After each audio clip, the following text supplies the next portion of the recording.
Mga kababayan, nagbabala ang pag-asa sa tropical storm na posibleng umabot sa super typhoon sa mga araw ng November 9 at 10. Ang bagyong Uwan ay sinasabing posibleng dumaan sa Central o Northern Luzon. Ang pinakamataas na babalang itataas para kay Uwan ay ang signal number 5.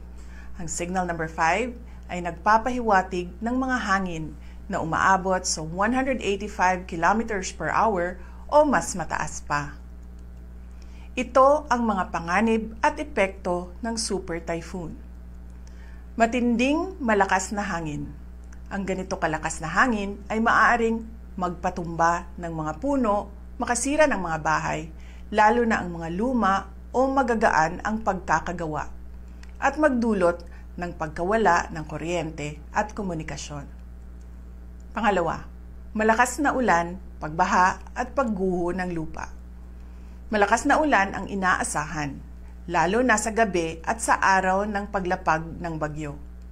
Maaaring magdulot ito ng pagbaha sa mga ilog at lungsod at pagguho ng lupa sa mga burol at kabundukan.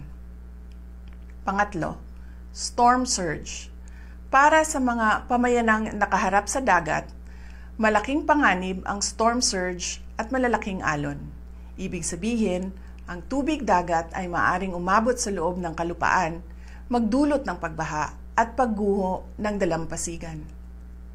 Pang-apat, mga epekto pagkatapos ng bagyo. Pagkawala ng kuryente, tubig at transportasyon.